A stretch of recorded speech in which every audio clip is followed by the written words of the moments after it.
Dian. Ou maat, ek is nou tuis 'n vrou van wie jy hier praat. En dis vir my baie duidelik, jy het nie jou huiswerk gedoen nie.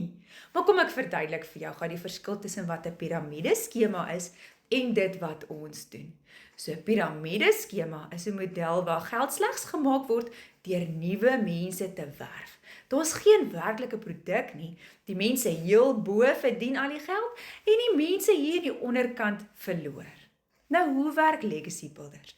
Eerste, daar is 'n werklike digitale produk met sy master resale rights, sy webtuiste, sy geautomatiseerde stelsel, sy opleidingskursus en sy ondersteuningsgemeenskap. Tweede, jy kan 'n inkomste genereer sonder om enige iemand te werf, want jy verkoop die legacy builders programme. Of jy kan jou eie digitale produkte skep, of jy kan bemarking doen vir ander besighede, of digitale dienste verskaf, of affiliate marketing doen, of social media monetization doen.